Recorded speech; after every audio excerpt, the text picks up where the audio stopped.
Good evening, Guardians. Welcome back to Tower Casuals, the Destiny podcast. Normally, Corey would be the one doing the introduction, but he is busy being a career man tonight. He is on a business trip, so joining us tonight, returning, is Yeetus Deletus himself, the glorious Spectre of the Citadel, A1 Johnny. Thank you for having me back. See, I can make jokes about Mass Effect now because I played Mass Effect. Yeah, I was about to say, put the TWAB on pause. Mass Effect hour, Mass Effect block right here. I don't think we can divert into Mass Effect talk for a third or fourth episode in a row. They will revolt. If we get slow again in the summer, maybe we'll do a special one-off of the Citadel casuals. I don't know. But anyways, Johnny is joining us here tonight because we've got a packed show. We're going to talk the TWAB. We're going to talk about Beyond Light's exotics. We're going to talk about the weapons that are being sunset that were not talked about in the TWAB because I'm heated. We've got a question from Joasis, and we're going to talk day one raid prep, essential mods, and legendary weapons that you can still go get and you should get. Spoiler alert, a lot of them are weapons that we talked about last week. But, John, to start things off, let's go ahead and let's jump into this here TWAB.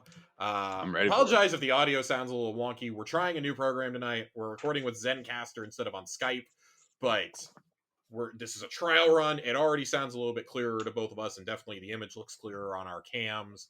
So, fingers crossed that this works out. Corey and I may shift over here permanently. The TWAB this week, though, you open it up, you get this beautiful picture of Zavala right at the top. And as been confirmed on Twitter from the cinematics lead that is a still from a new cinematic that we have not yet seen from the Witch Queen.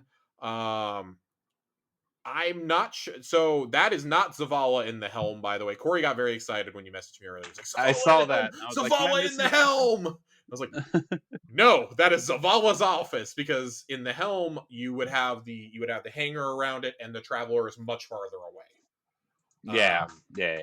Now, while that may still happen, because John and I are both pretty strong believers that the tower is going to go bye-bye at some point in the very near future, he's not in the helm quite yet. I just hope that they save Shax's workout CD. I hope that's part of the evacuation quest from the tower, is that you save the workout CD and, I don't know, you pick up the Titan hammer regardless of who you are, just beat the shit out of whoever's in the tower. That's my honest, ardent hope for what we get. Just make that the background music while you're defending the tower for my the second god, time can here. Shax's cosplaying as Richard Simmons is what we all need in life. I need a vocal cameo from Saladin in there. I don't know. There's so many good things you can do there.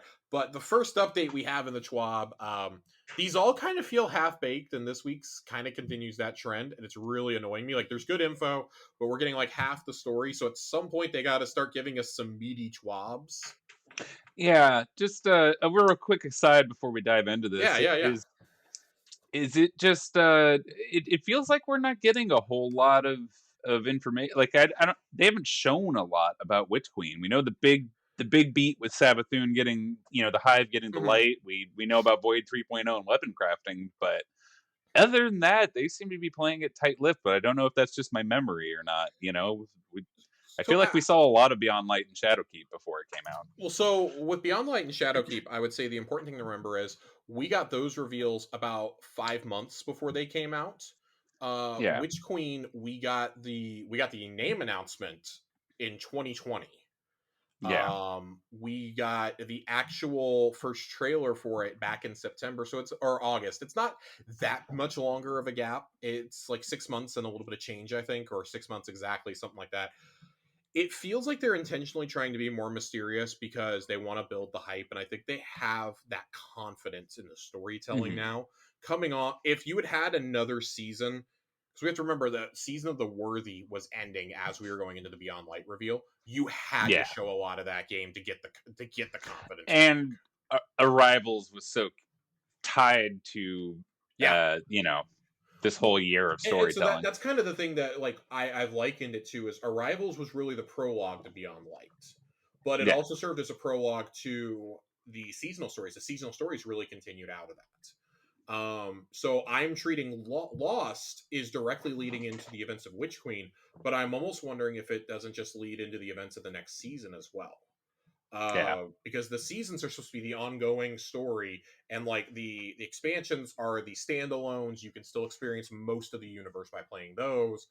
Those are Yeah. kind of like the key cornerstone moments in a lot of ways. Like if you come back in to the Witch Queen, you're probably gonna be like, what is this nonsense about us having an alliance with Callus's daughter? Why is Mithrax just like, why are him and Saint like giving each other neck massages? Like, what is Yeah. going Why on the hell here? are there Elixni on the tower? What is What are the Smallin? We got to talk about the Mara Bay came back. We got to talk about some stuff here. Um, Why is Crow on the tower? Or excuse why me, why is is Aldrin on the Aldrin tower? hanging out here, Decked shooting out the like he's getting shit? ready to go for a raid, just casually kicking it, Yeah. And those are a lot of the questions. You know, we've been getting some teasers the last couple weeks. I do think we're getting another full length trailer probably on Monday or Tuesday would be my guess. Probably Ooh. Tuesday to say, oh, we're like we're 20 days out from launch, or 21 days. We're exactly 3 weeks out. We strongly suspect the exorcism event is happening Tuesday at reset, which Yep. will be a big deal when that happens. That fits with the timeline of the final thing comes 3 weeks before the end of the season. Um, Trailer will probably drop then, and then you'll get another one probably with that final TWAB on the 17th. For all the people clamoring for weapon crafting deets, I don't think we're getting those ahead of time.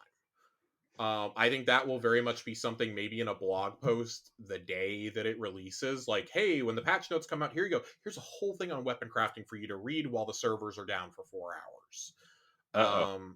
I can see that happening. I don't think you want to waste space in a TWAB. You have to already go over sandbox changes. You have to go over the gambit changes eventually. You're probably going to go over, new ritual weapons for each playlist. Like, there's a lot of stuff to dive into before we actually launch, all while avoiding story content. Like, they might not want to dive into weapon crafting because there could be story spoilers associated with that. How we get to that point, which would make a lot of sense to me. Let's talk about what we do know.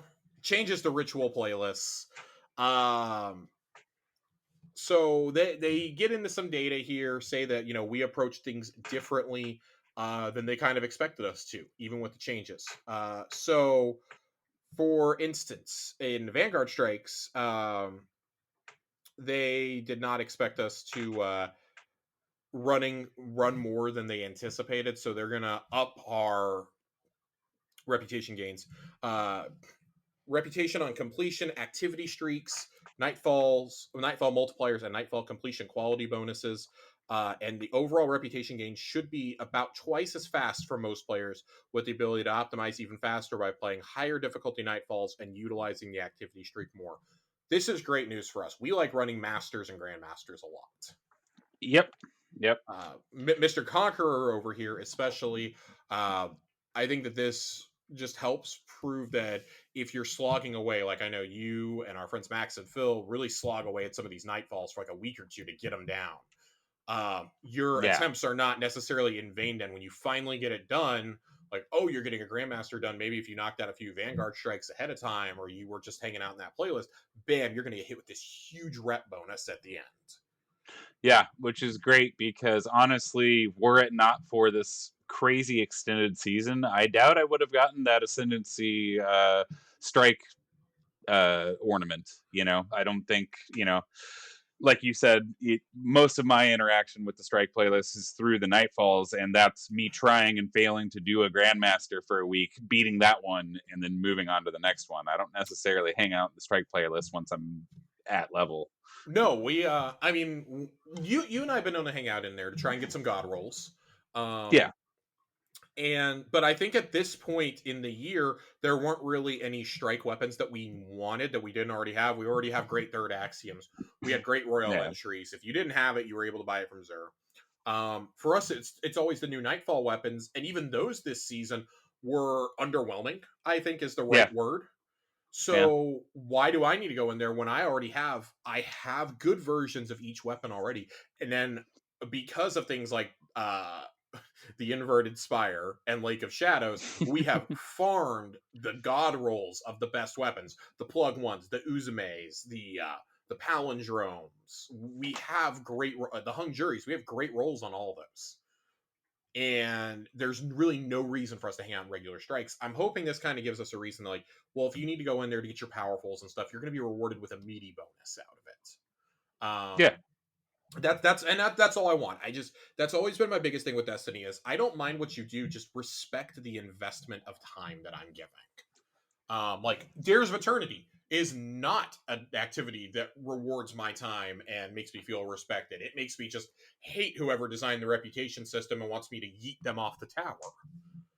Yep, which is a shame for an activity that is extremely fun and a reward pool Yeah. that is awesome. Great reward By the pool, time but you get done God. doing 100 of those to get Xur to max rank, you never want to touch it again. And that's That's 100 if you're lucky. Yeah. That's taking into account, streak bonuses and everything else, which the max streak bonus is like 180. Now that they fixed it, it was 120 apparently. So it was even worse. Like I can't get it out of my head how bad it really is. I hate it. I'm still trying to get my final ornaments. I'm still trying to get my ship, my sparrow, my ghost. This is going to be something I work on for like the next year because I can't be bothered to do it right this second. It's going to make me hate playing Destiny right before an expansion comes out. Yeah, and that's never where you want to be. No. Moving on to a topic that you and I love, though. Trials of Osiris. I told you guys we were done talking about Trials for a while, and sure enough, as the sun rises, John is here when we have to talk about Trials again. Trials of Osiris rep gain was about 30% slower than anticipated, while not having an accelerated gain when higher ranks are achieved. We felt like we were not valuing winning rounds enough, especially players getting to 20 round wins and at 7 ticket wins. We've added a small amount of Trials rep at match end for every round won in that match, which increases based on how many ticket wins a player has. At the top end, each round one awards 21 rep, up to 105 extra reputation per match. This ideally speeds up Trials reputation gain by 50% or more for players who do not regularly reset their ticket in an attempt to go flawless. We were not able to give an accelerated reputation gain for higher ranks in the Witch Queen for technical reasons. Look for more news on that sometime later in the year. So I'm okay with this. Trials. Yeah. Again, Trials rep gains are the same complaints I have about Gambit when you get towards the end. It's a fucking slog to finish that reset. Yeah. You have to wait for the double, but even then, the Trials resetting, because nobody's trying to reset their rank after like halfway through a season with Trials. You're done. It's only sweaties. There's no point. Yeah. But in an ideal world, Trials will be pretty populated for probably 2/3 of the season in a normal season, not a 6-month season. Which for me was enough to get through almost 2 resets. And I was playing very casually. I went really hard for like 3 out of the first 4 weeks, I think, and that was it. I really dropped after that. I love PvP, and I can't say I've touched Trials in months. The last time I touched Trials was probably end of October, beginning of November, maybe. Yeah. My last Trials weapon I got, this should speak volumes, was one I bought from Xur. He sold Scholar about a month ago. Oh, you picked up a Scholar from him. I did. It wasn't in my loot pool yet, so. Hey, it came with no distractions. I'm okay with it. I feel like these for Trials more than the other vendors, I feel like the reputation track is there for normal players who aren't going to go to 357. It's Absolutely. A kind of a backdrop. No matter what, you're going to get some drops. You're going to get some upgrade mods. You're going to get, and that's the case that Corey and I were making last year at the beginning of the season was, and it seems sure enough like they're taking Saladin in this direction at the end of this next season of the Witch Queen. That by early summer we should have Saladin fixed, and maybe Banshee will have some rewards in the line too, where you can pick your rewards, but everybody feels like their time is valued, even if they're not like amazing. Like I was telling our friend Ray, I says, I really wish you were high enough level because I would take you in there right now to go get some of those weapons. Those are almost best in class weapons across the board. But they made Trials, not for nothing, they look beautiful. They look beautiful. they're best in class. I can't tell you the last time I wasn't running either Messenger or Peacebound in my primary slot. You'd catch me this week trying to conquer the corrupted GM. I'm using a Trials sniper rifle and a Trials linear fusion. Like Yeah, I mean, Reed's Regret is 100%. If you can get the God roll on it, it's the best legendary heavy in the game right now. Mhm. You just it's great. It's great, but I'm glad that these rewards are much more accessible to everybody else. We also got the news that there is a new weapon in the pipe, but they're not going to let us know about it until Trials actually returns, as well as the Summoner is coming back to the loot pool. Praise Um, be. yeah, very excited. It's a great time for Summoner to come back. And this is how weapon rotation should work. You take something out, you don't sunset it necessarily, but then you bring it back. But when you bring it back, it's a brand new perk pool. Yeah. Brand new perk And pool. they've added a lot of really good perks this year. I'm very excited to see what they add next year. So it's actual meaningful, and it's I'm not fingers just a sideways crossed. upgrade. I'm gonna pray at my Luke Smith effigy tonight, and hope that Frenzy is one of the new perks added. Yeah. That Well, is one I'd personally really like. That or that and Vorpal. I would really like to see both of those get added to the purple. yeah, and who knows, in line with Headstone and where they're taking this, where they're really wanting to reward you matching element type of your weapon to your Yeah, subclass, yeah. what kind of unique solar perks they could cook up for it. You know what I mean? I feel like this won't be one of the ones that really gets those though, because we're not getting Solar 3.0 until best case Yeah, scenario end of May. yeah, So it and that's a feels fair point. that Solar may be weapon, a but little ways off, but I wouldn't rule out them bringing back the rocket launcher and getting some unique perks on it, or yeah. some new perks on Shayuras, for example. What do you think the odds are we get a Trials Glaive? I do wonder if it's a glaive. My heart says that it's going to be because I think the glaive would make people really salty because it's brand new. Um, I'm trying to think like what would draw the most salt, and trying to kind of predict where metas are going to go. A Trials breach loaded grenade launcher. Because it would be With micro missile, it's coming back. God. Dude, we joke about the choppers of Nam, but that is one of the things that would absolutely terrorize me, is that or Recluse coming back in some form. I do truly think it's going to be a sidearm, though. Because you think Which about I it, would love. there is no sidearm as a reward in any raid. There is one in the Prophecy Dungeon, and it's not great. No, it's Um, fine. yeah, It's it's fine. fine is being nice, I think. It looks cool. You have one in you have. I don't know if Fool's Remedy is still in is still in the loot pool It for is. Iron Banner. Okay, so you have that and you have Yep. Peacebound. But you don't really have one in any aspirational activities outside of that. Yeah. There's There's no adept sidearm in the there's game no right now. adept There's no sidearm. adept There's no time sidearm. lost. I Yep. think that a sidearm either here or in the Witch Queen raid is an absolute given. Yep. That And a feels like bow. smart. We haven't gotten an adept bow either. We haven't gotten a. I don't think you're going to get a Trials bow though. Hmm. My personal feeling is you just added two very good legendary bows this year in Imperial Needle and Wolftone Draw. You gave us an exotic one in Ticcus that is probably the best bow the game's ever had. Yep. If you can use it correctly. Now, not for PvP, but for PvE, No. it's amazing. I'm trying to work on that Catalyst quest that it's just abysmal in PvP. Get 50 kills, my ass. I think you're onto something though. I'd love to see him just come straight out of left field with it and say, "Fuck it, heavy grenade launcher." Ooh. I think that there's just so many possibilities you can do here Yeah. for weapons, both here and in the raid. I think you're going to get some archetypes, at least get some archetypes that we don't see all the time. Like, I think we all pretty much agree that the deep stone weapons are all pretty. None of them are best in class, but they're all pretty good. Most of them are good. I shouldn't say all of them. Bequest is a weapon that drops in there. And I think that the Vault of Glass weapons are largely okay as well. Maybe not like the greatest things, but like I mean, Fatebringer really came back in a big way. I never got one in D1, but it's all over the place. Yeah, I would say Fatebringer, Vision of Confluence definitely has its place in the sandbox, and Yep. Tomorrow's Answer, or Hezen Vengeance, excuse me, not Tomorrow's Answer. Yeah. Hezen Vengeance definitely has a place if you don't have the God Roll Royal entry or Yeah. Coduello. Yeah. It's And it is the only other adept. Well, I guess you can get Hothead now. But it's another avenue to get an adept rocket launcher, which matters, I think it's unquestionably, unless you manage to get the Trials rocket launcher with like the God rolls right before they took it out, this is probably your best shot to get something like that.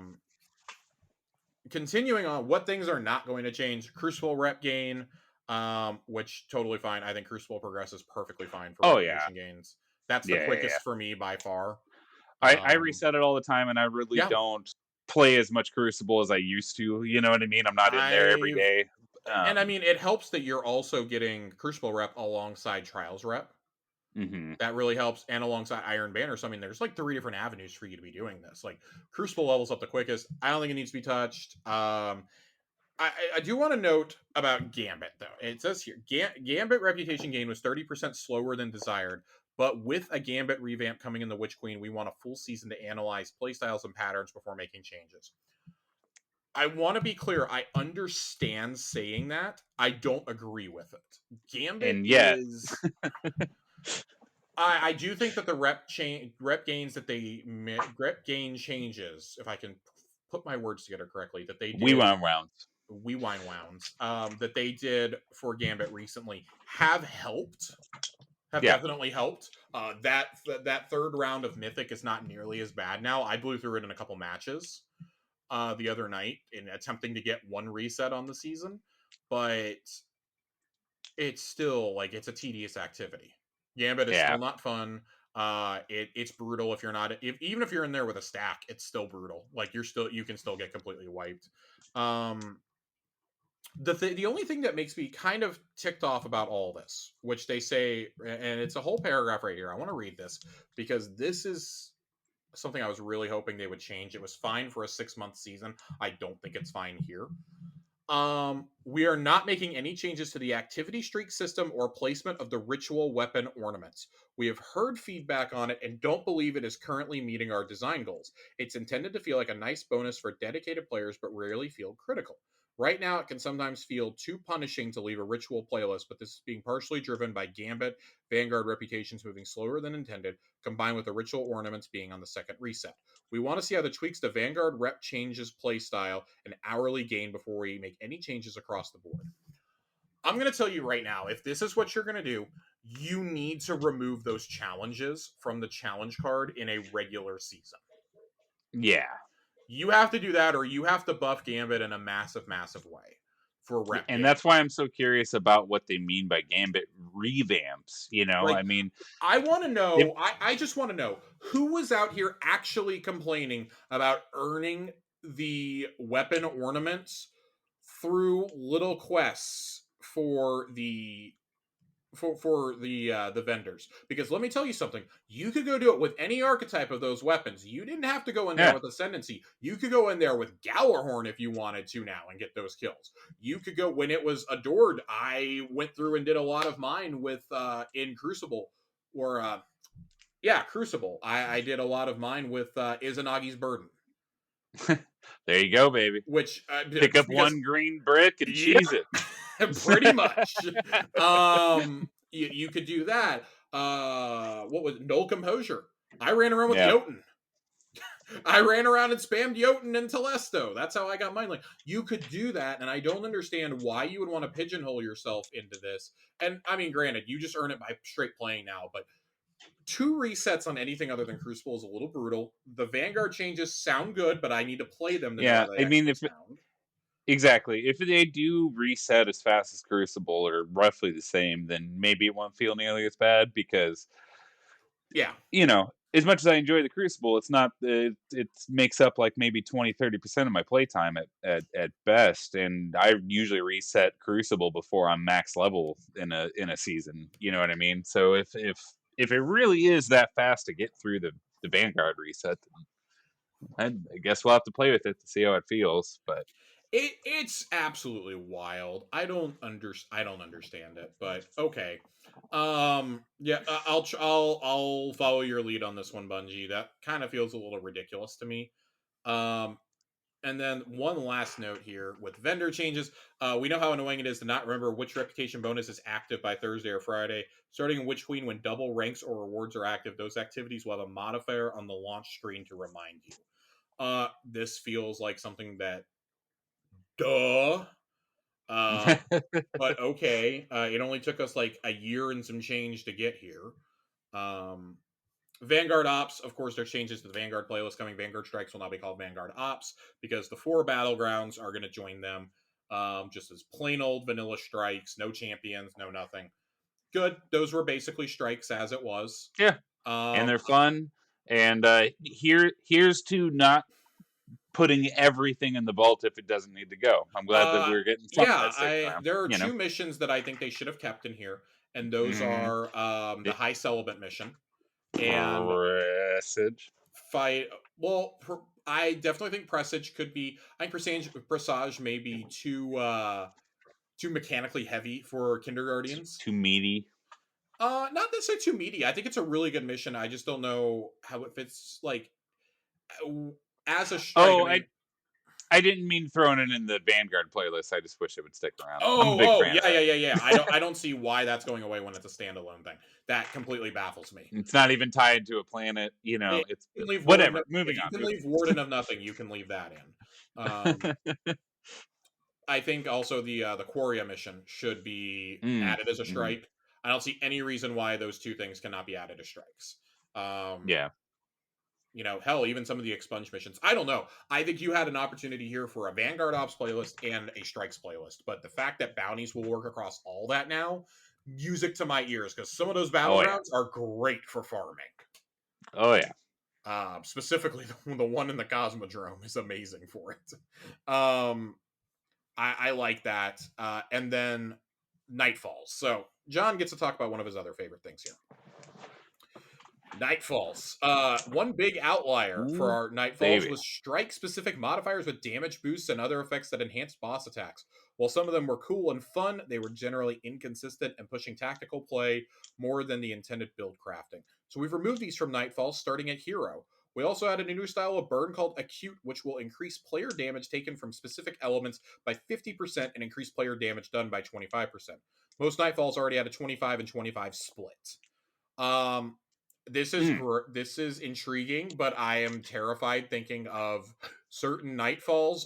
Looking at you, Proving Grounds. I'm very scared of Proving Grounds with a solar modifier in both directions. um, So yeah, here's the thing that I want to see more of in the strike in the general strike playlist, not just Nightfalls, but as someone who loves the punishment and goes in there and does all these grandmasters and truly enjoys it, there's something missing from Destiny 1 that I wish would be more emphasized in Destiny 2, and that's giving us positive modifiers on top of the negative modifiers. I agree. I agree. give give us something that, okay, and they do it in dares, and I think it's really cool, but it's kind of unnecessary in vanilla activities like dares or normal strikes, where, okay, your sidearms do more damage, void does more damage both for you and bad guys, something to build into, a reason to be like, oh, okay, well, this is normally my GM loadout, but this week, it's solar and pulse rifles, so I'm going to make a build around that to maximize that little boost that it's giving me, and it makes it a little more dynamic instead of just here's 15 modifiers that make it harder for you. Yeah, I definitely agree. I mean, like you go play Vanilla Strikes and you get things like Heavyweight. Give me that in some Grandmaster activities, man. Yeah, why do you need that in a normal strike? Who's sweating normal Right. strike? And then moving seasonal strike modifiers we introduced from season 15 from the Vanguard playlist to Nightfalls. These are unique buffs and boosts to aid you if you lean into the combat themes of the season. For season 16, they are themed to the glaive and void Mm. usage. These Mm. rotate weekly and appear on all hero, legend, and master Nightfalls. We look forward to feedback on these as we continue to iterate. And then the sweet, sweet loot. The 2 new Nightfall weapons, Silicone Nermona and Duty Bound are coming back. Both Curse of Osiris weapons. So I am one of the most loved expansions, as I'm sure the community oh will yeah, let you it's a regular Taken King, man. know. But I am extremely excited to get an Adept 600 RPM kinetic auto rifle. Here for Yeah, it. very very excited for that. Because I like well, we have one. Isn't Scathlock a 600 A, kinetic? Adept. An Adept. There are no Adept That's right. kinetic. Yeah. That's right. That's We right. have That's Shadow right. Price we have Shadow Price and technically Summoner if you earned it back in the All right, day. listen, Summoner's coming back, but I'm a Shadow Price truther, okay? I yeah. really And like it. Shadow Price is good, but 450 RPMs are a choice, and I'll put it this way: it's a choice to take it into PvP, which I do more often than I like to admit. I've gone on 10 kill streaks with it though, so I think it makes people salty. I like it in Nightfalls. I specifically liked it a yeah. lot for when we were in Inverted Spire. I would run that with Succession, and I Yeah. really liked that. I thought that was great. It's a great anti-barrier weapon when anti-barrier scout or auto rifle is up. So I like that a lot. We've also been iterating on how we communicate shields present in a strike if match game is on. All Nightfall activities will now have a modifier that lists the shields used. Thank God. Thank God. Lost sectors, largely going to operate the same. Legend and Master will now be the exact same lost sector. One lost sector per day. So if it's legs that are up, you could say, it's leg day. And Yep. just trek out there and do it. I've already seen a lot of complaining. I don't know how this is complaining. It was confusing when it was 2, remembering what the rotation was and trying to guess what it was going to be on the next. I shouldn't have to day. follow a bot on Twitter to figure out if I need to care about the lost sector each day. You know what I mean? Yeah, no, totally agree. Totally agree. I mean, because a lot of us don't log in every single day, especially when you get towards the back end of the season. So, and there's no simple menu to find it. You literally have to click no. on each planet, scan around to see if it's that one, then look at it to see what. Yeah, it's fucking awful. Crucible. They're rolling back the longer respawn times that were implemented in the 30th anniversary patch, and they were removed a few days ago already.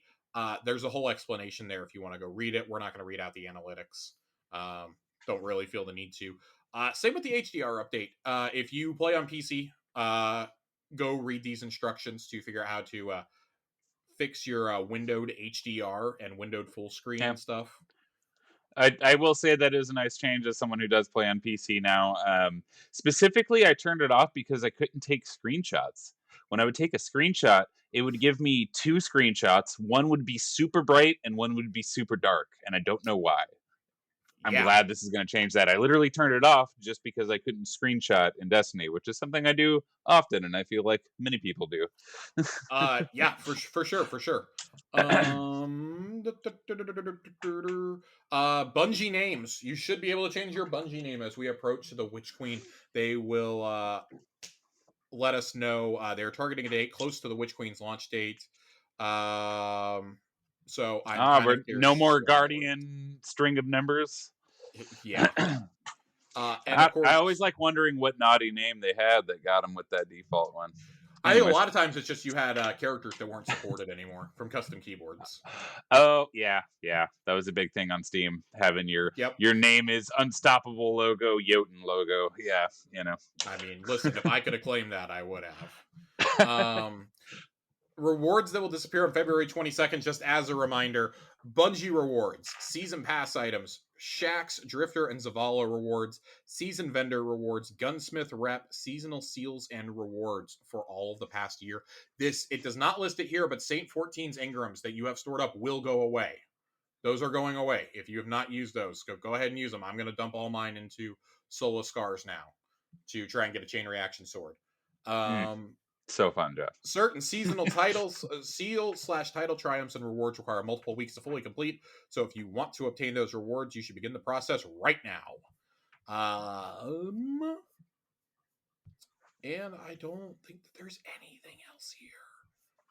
They introduced their new community manager. They did. I scrolled straight past that on accident. We have another new community manager for South America. For Latin America. I'm trying to find out where his paragraph is. It was slightly Bruno. above where you were. Yeah, Bruno. Yep, Yep. he comes from Spain. I misspoke. He's not for South America. He's for the Latin America community, I guess. Yep, Southern Europe and Latin America. Yep. Bruno. This was something that a lot of people reached out about around the Bungie bounties, and it's just really cool. Like as we have the capacity to see he's added for a global Yeah. studio like Bungie, it's Yeah. representation matters. We always say this. I mean, this game is localized in what is it, 12 or 13 different languages? You Yeah, know, something like that. so there's having people to represent and pull eyes where they're needed in those communities is always awesome to see. Right.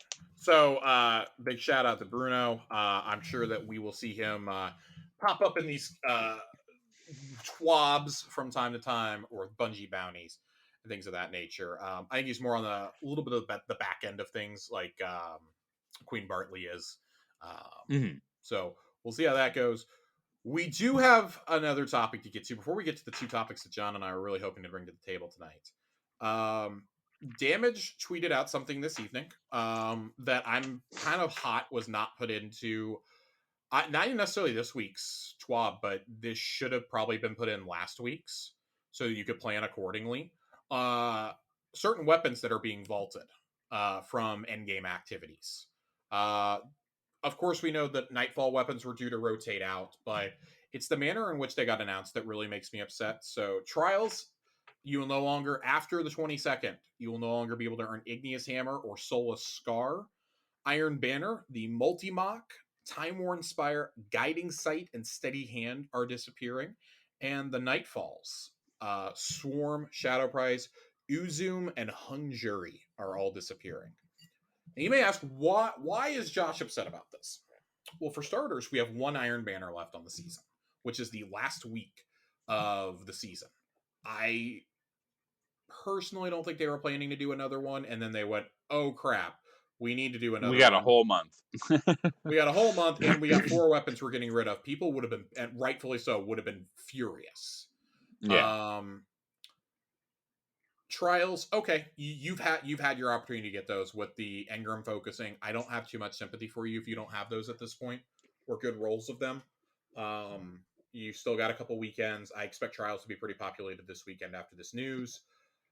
The Nightfalls are the ones that I'm upset about, because this is the last week in the rotation that you can earn Uzum for the entire season. And I figured, okay, maybe it's safe and it'll come back the following season, because this came back and this was a thing from Splicer. Like, maybe this will still come back. Nope. Uzum and Hung Jury are both leaving. Uzum is obtainable for the last time of the season this week, and then one of these for each week, basically. So it goes Uzum, Swarm, Shadow Price, and then Hung Jury will be on the last week with good old Lake of Shadows to farm it on. This is frustrating for a number of reasons. And I'm going to get to Dylan's explainer here in just a second, his qualification for this. But to not tell people and then to just drop this news unceremoniously on Twitter on a Thursday evening and not even put it into a TWAB feels like a pretty big oversight to me. We've had, 2.5 months of downtime? Yeah, you could have told us about this when these are weapons that show up at best once a month.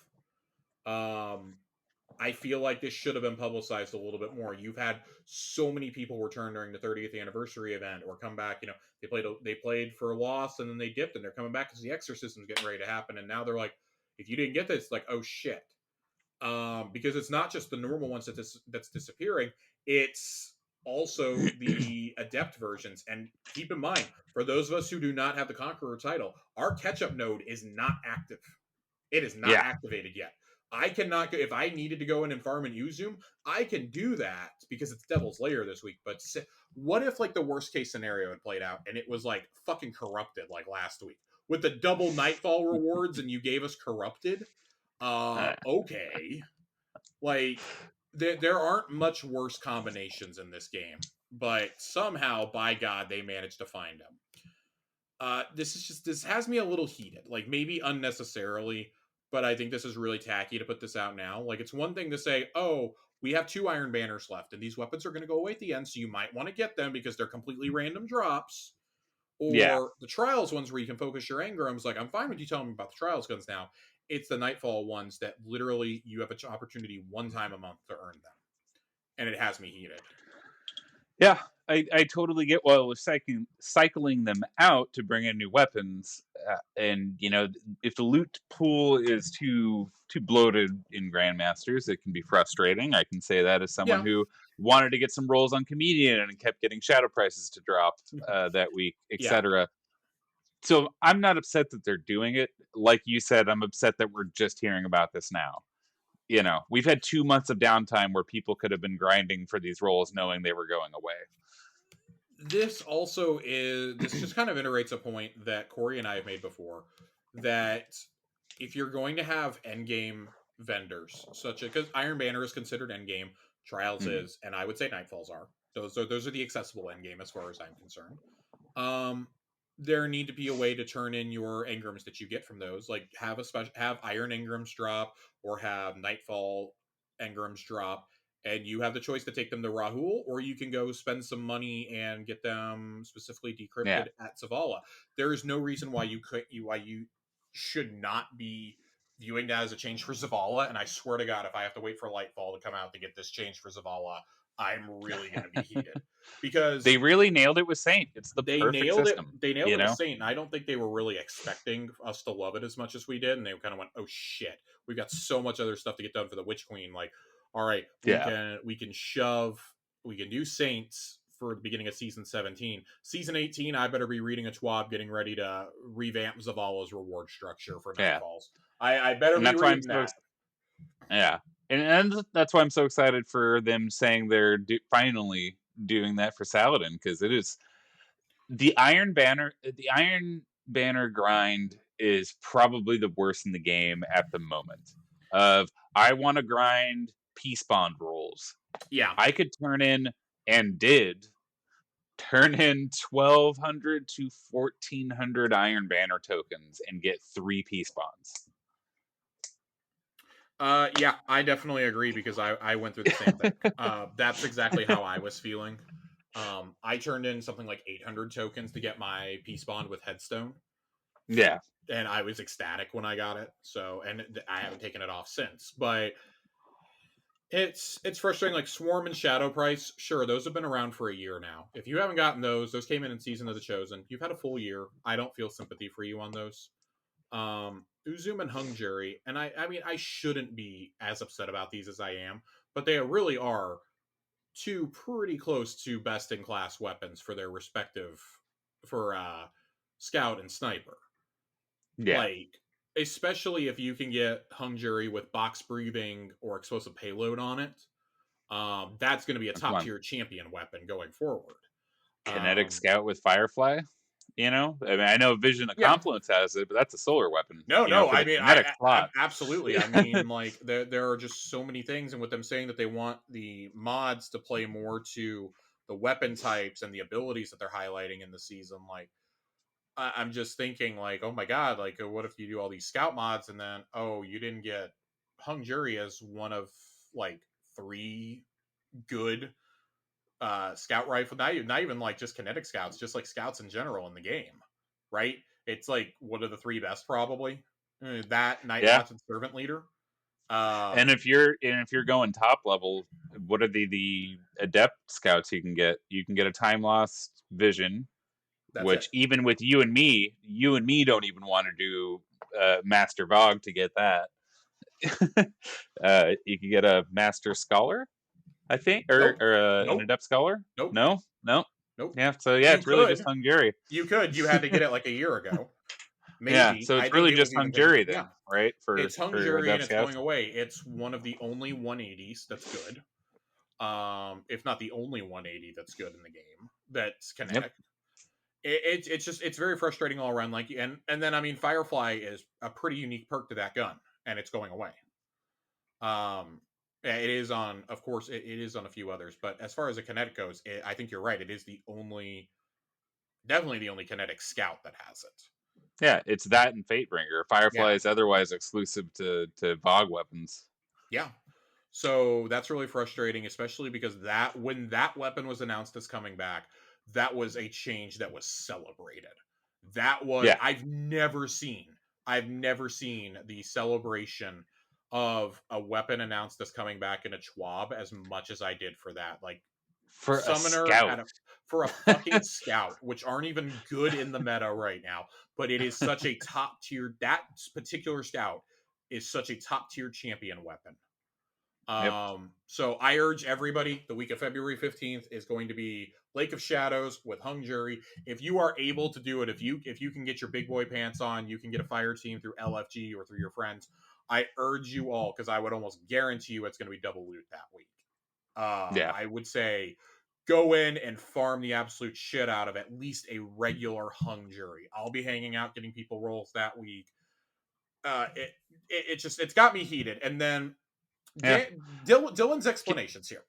I want to read these before we go any farther, because I do feel like I'm starting to walk all over what his eventual explanation is. Can I say one little Go piece, ahead. one little Go ahead. get one little extra? Why the hell aren't they just being added to random normal strike drops? So okay, I have that same question. Okay, I have that question, and I think he kind of attempts to answer that here. In an effort to address player feedback and reduce Nightfalls to a 3-week rotation, 4 weapons will be removed. On occasion, Xur will offer these weapons for purchase with a random roll. We will have further reminders in upcoming Schwabs. So I don't mind that you're moving these. I do think that when Xur sells legendaries, they should either be god rolls of legendaries of world loot, or they should be guns like this that were never truly sunset, but you cannot earn anymore. And that very much is that. I think that builds hype for Xur, because for like you and me, there's no point to us running to Xur every weekend. But them giving him old armor for transmog purposes and giving him some of these legendary weapons, I do think that there is an effective way to do that. If I showed up and, oh, you could do that, one, like, you just had a slot in his 6-weapon inventory, one slot was a Nightfall weapon that is not earnable that season, just a different Nightfall weapon each week, I'd be okay with it. I'm not saying you got to let me buy random rolls. I'm just saying have a Nightfall slot dedicated just to that. Why can we not move these 4 weapons to Zavala and let us just purchase random rolls for like 200 shards apiece? Let me burn through my shards if I want to. I don't know. And then he goes on to continue. What before you hit me with what else is leaving? Umbral focusing for Hunt, Chosen, Splicer, and Lost. Of course, we knew that was happening. As for the world loot pool, weapons in the legendary Ingram pool will also cycle out. If you're hunting a given weapon, turn in those gunsmith materials and redeem all vendor reputation rewards on Shax, Drifter, and Zavala. And then he goes on to explain to Fallout Plays, who replies to him and says, I guess I better get cracking on my Uzum farm. Safe to assume equal number of new loot drops coming in to replace what's getting swapped out. And he says, in some cases, yes. In some cases, no. Example, the base legendary Ingram has a ton of weapons in there. Not every single one will be replaced. Team is looking at distribution methods for the future, but this is a short-term change to help reduce bloat and streamline loot acquisition. I'm not upset with this. I'm not upset with the world loot pool. I understand why that's what it is. But I do think that this was an opportunity to put these in, like you said, as strike weapons, and maybe revamp all of the vendors then at that. And I think that's what they're waiting for, is to get to having 8 strike weapons, 8 Gambit, and 8 Crucible, to streamline all of the vendors in the same way. To be able to, hey, you earned an Engram from Shax for leveling up with him. Go ahead and you can just redeem that for whatever you want there. For the Ingrams you're supposed to pick up from him, to actually get me to pick them up instead of having like 150 of them at the end of the season. Yeah, and who knows how much of this is oversight of them planning these next 3 years of Destiny out with sunsetting in mind. You know, and that's kind of what I'm also approaching it with, even though they, okay, sunsetting is gone, this and that. I think that when you take a weapon away and then you bring it back like 2 years later or something, so like say you introduce a weapon and you have introduced a weapon in 2020 and you're going to take it away now in 2022. You've had 2 years with that gun, with that perk, that specific perk pool, nothing has changed. If it comes back next year, I'm not going to be mad, but it better have a completely different perk pool this time. Yeah. It better be Yeah. totally changed. Like, I don't mind if you do that. And I disagree with people who say this is what creates FOMO. I don't I don't agree with that. I think as long as you're bringing back with new roles and new ways to play, I think that's okay. Like, oh, you gave a big buff to scout rifles. Let's bring back Patron of Saints for this Oh, season. don't tease me with that, Josh. My Don't all-time tease favorite me with scout my that, all-time Josh. favorite scout rifle in this game. I'm using it as an example because I do think eventually you're going to see the weapons that were sunset, the black armory weapons, the menagerie weapons. I don't think you'll ever see the raid weapons come back. I think they want to save those in case the raids come back. But things like Yeah. from the menagerie, from the black armory, we already have most of the Joker's wild guns in the game. Give me a new round of drifter weapons in the world loot pool. I think we're all tired of getting gnawing hunger at this point and lonesome. Good Get, as it is. Good as it is. as good as it Yeah. is, there are now multiple other weapons in that slot for energy autos that are just as good, if not better. That are definitely fresher. Sorrow's verse, anybody? Um, I think that I don't envy whose decision it is to do this, but I mean, looking through there, and I was like, well, if you revamp the world loot pool, it's probably safe to assume a lot of the stuff from these past 4 seasons are probably going to the world loot pool. The Ikelos weapons, I would put money on that they're gone. They are gone for the foreseeable. Them and the Seventh Seraph guns are probably gone for the foreseeable future. Yeah. Warmind cells were never built to stay in the game. You have. It's not even that. Like Ikelos SMG is still arguably the best SMG in the game. That is not Shayura's. It is arguably the best one in the whole game. Oh I yeah. still use Ikelos SMG For PvE, absolutely. Yeah. For PvE content. I absolutely do. I use Extraordinary Rendition a lot. Yeah. I like SMGs, but at the same time, I got, and this is part of the elitist mentality. I think is okay. I got mine to drop in summer 2020.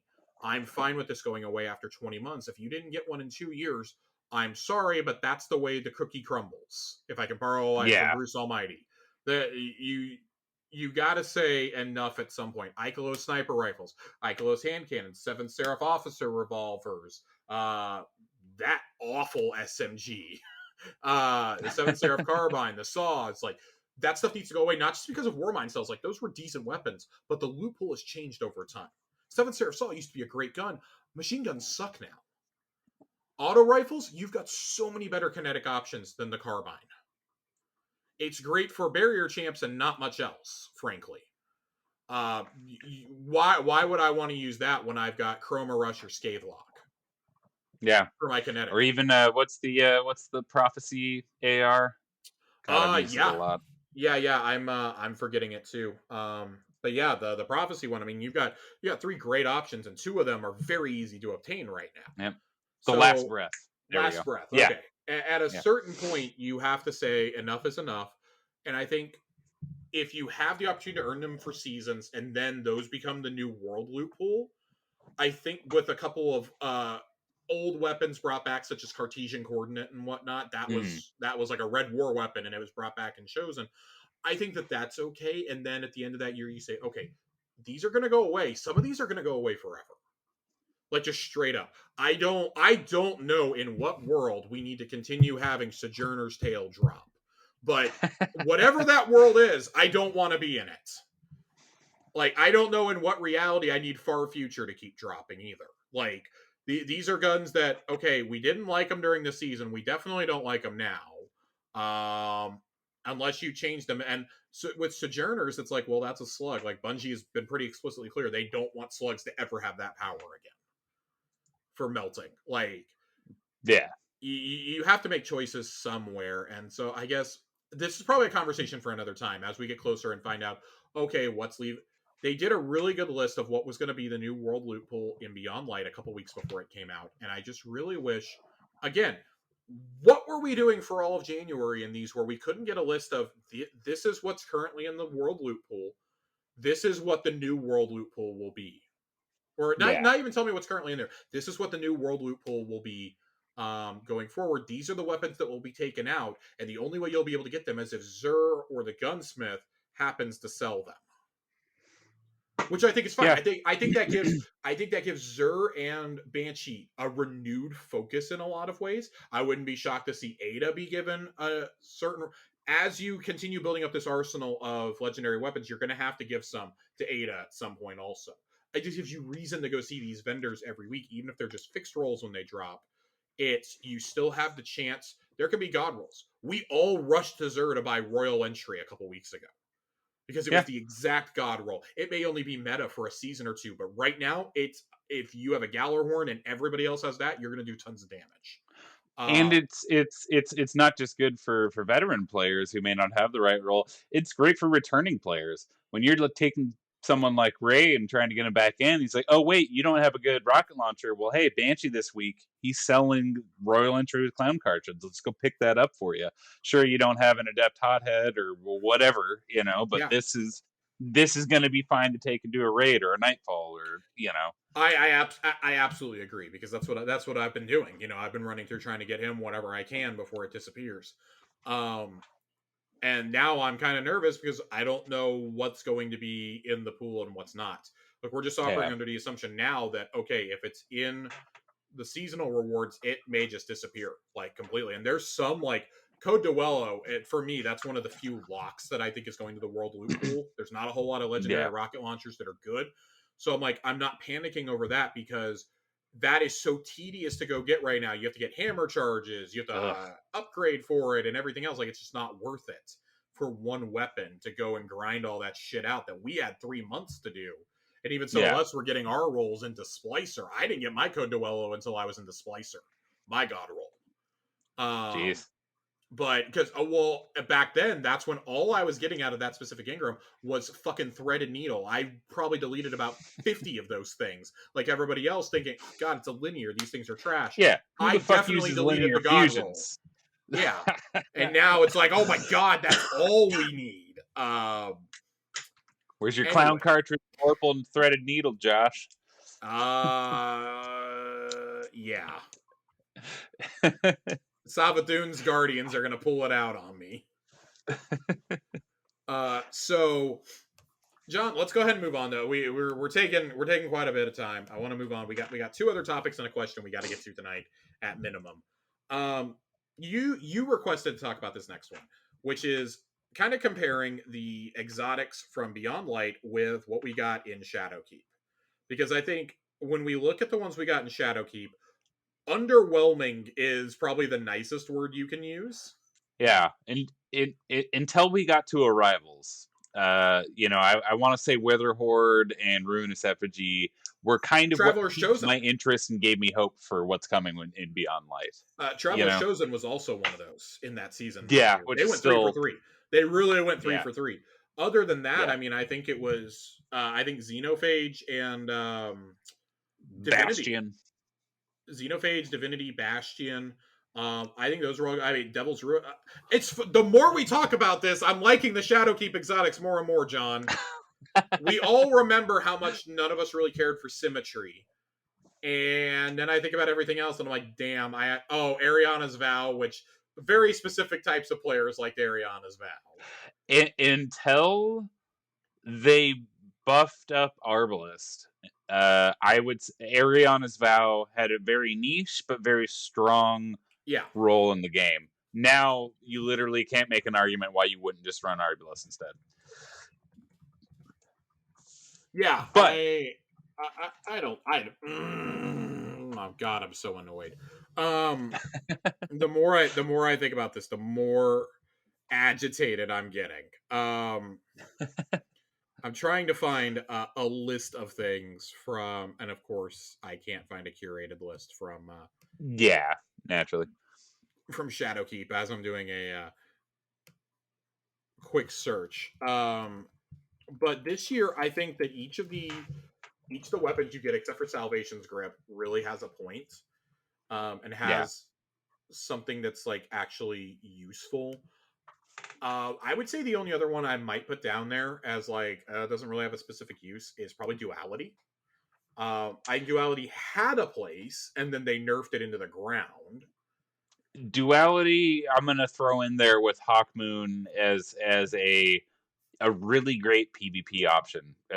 Duality is insane if you don't want to run Chaperone for those high ceiling Crucible players who only main hand cannon and shotgun 24/7, Duality immediately found a home there. And it took a while. It took until the pellet shotguns got nerfed in Crucible and everyone suddenly realized at the same time that slug shotguns were good. I've used slug shotguns for years. But when people realized slugs were good, Duality is that energy slot option that lets you play with your favorite kinetic weapons and still gets roughly close to Chaperone levels of nuttiness. Chaperone still wins on being a sniper. But Duality is a very consistent and versatile PvP weapon. For sure. God, I just lost my train of thought though. Hang on a second.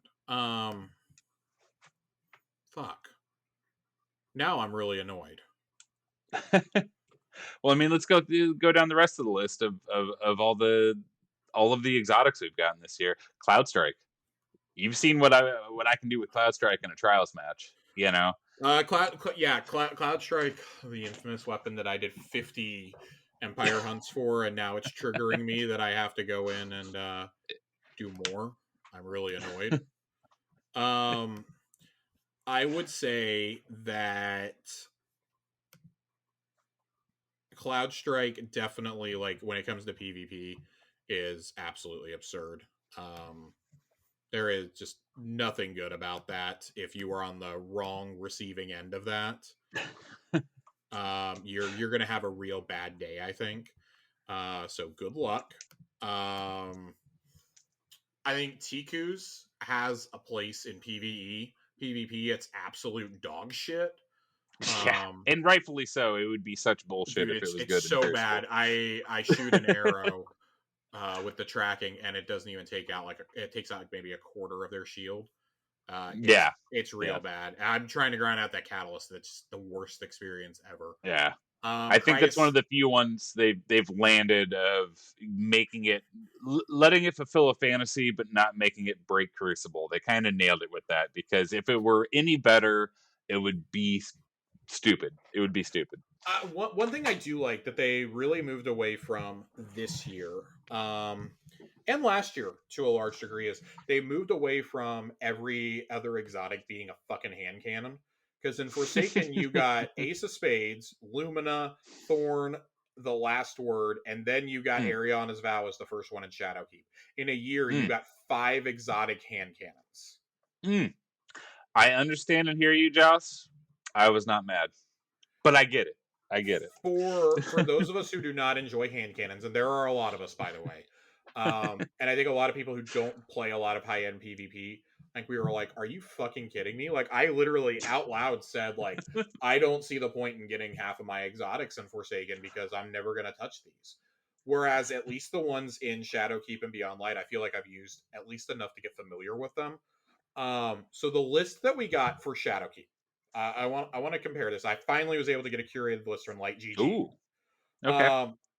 Monte Carlo, Bastion, Witherhoard, Traveler's Chosen, Tommy's Matchbook, Ariana's Vow, Symmetry, The Fourth Horseman, Devil's Ruin, Divinity, Ruinous Effigy, Leviathan's Breath, Heir Apparent, Xenophage, and Deathbringer.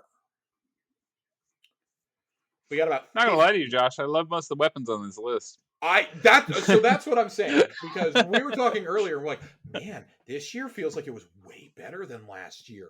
And then I look at last year and I'm like, nah, I think Shadowkeep was still pretty fucking good. Like, again, each of these weapons has a place. Divinity is arguably the most valuable exotic in the game. For high-end content, I would say it is still one of the most aggravating exotics to get. It's something that when you get it, you truly feel like you earned it. Doing all those extra puzzles in finding a group to even run Garden that knows what they're doing is like a diamond in the rough right now. Witherhoard has been top tier since the season it was introduced. Just echoes of Mountaintop there, which terrified me. Devil's Ruin, still a great option for Nightfalls, I would say. For Grandmasters, not so much, but a great option for those master and Hero Nightfalls and such. Yeah, you ever need a unstoppable weapon, it's right there for you. And if you wanted to take the time to learn it, its ins and outs. I don't know if you've ever gone against someone in Crucible who's really good with Devil's Ruin. No. It's absurd. It's a kinetic fusion when you know how to use I it have used it in the Crucible. right. I've waited in the trials with it before. I use it especially in like lower end. They're just not expecting it. Yeah. Fourth Horseman was really great there for quite a while. Which Hasn't seen any use, but I'm waiting for it. I'm waiting for it. Symmetry has just unless you really know how to use that gun. That's one of those like high skill, high reward weapons. Hmm.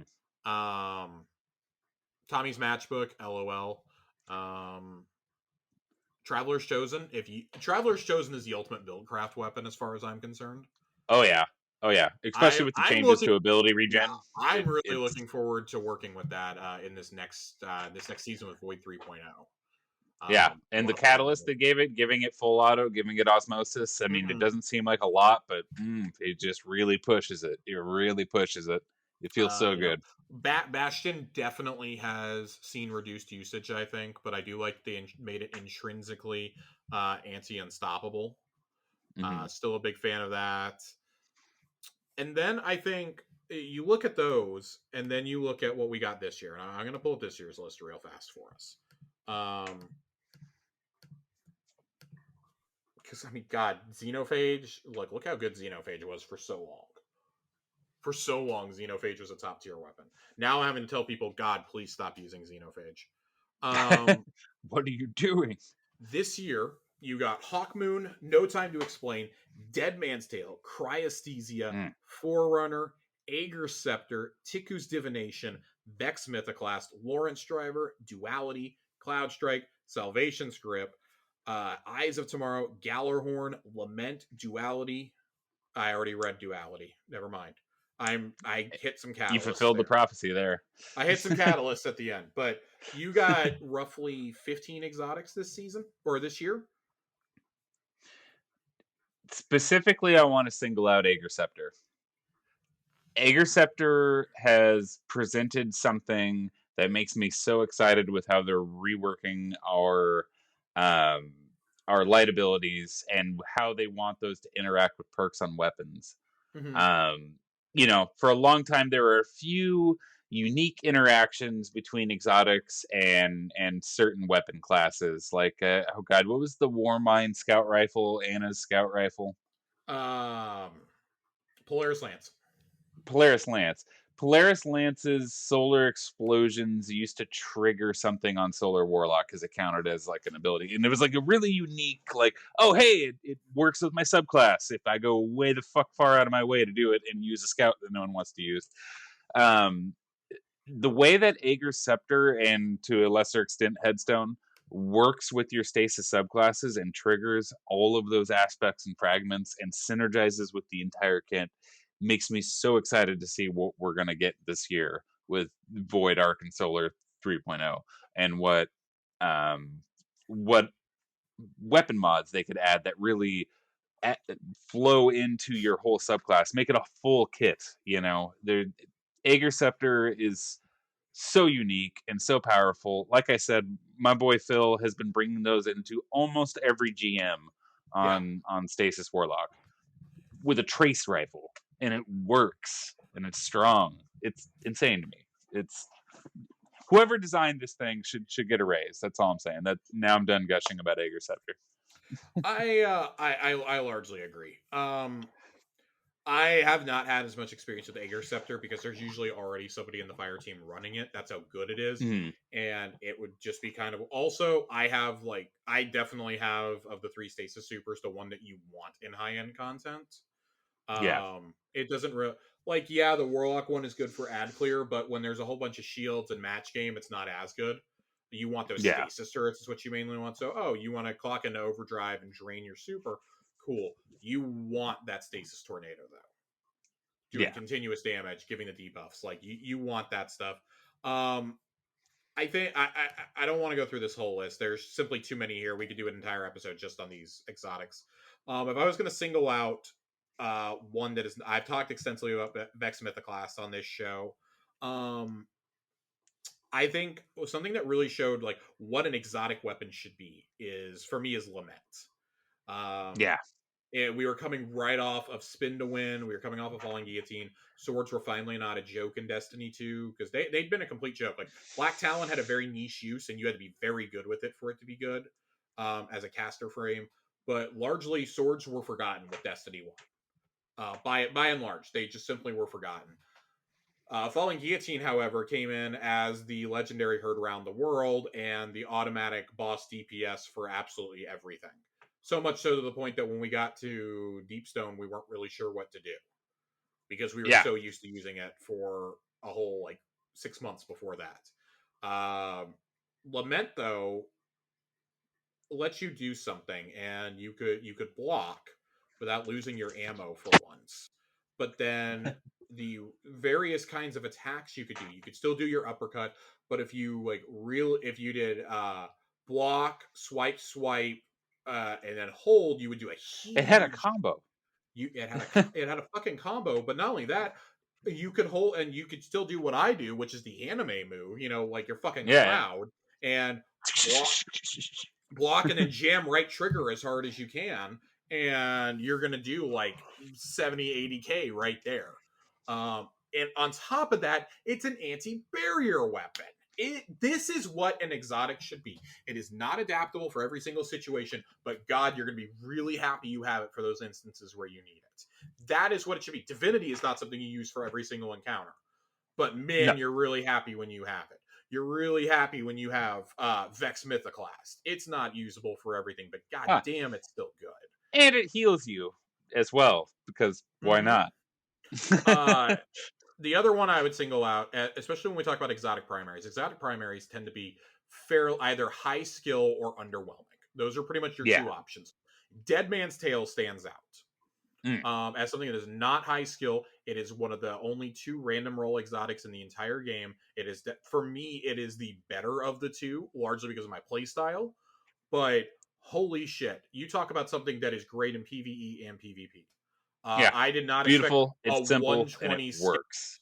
to be amazing, and here we are. Especially when you have the hunter dodge reload, it's just like, oh, you pumped out 14 shots and you had subsistence on top of that. Oh well, let's just give you like another 20 shots.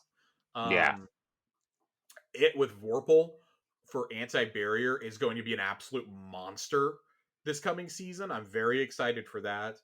It's one of those weapons I've had to talk people down from using in every single activity, like, hey, please use your exotic slot on something that's like DPS beneficial. And that's the unfortunate part about some of these, right?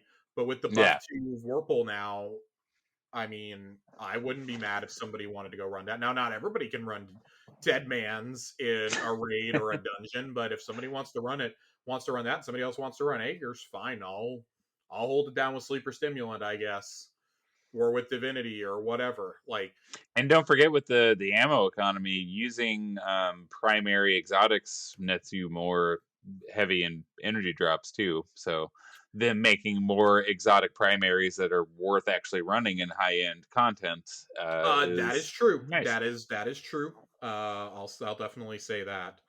Um, I think that the last note I want to add on exotics from this year, just when you look at how good it is, we talk about high skill ceilings, and I think that a lot of these weapons are, especially with some of the reworks, such as like we seen with Cryesthesia, and we talk about weapons that really work with their intended element.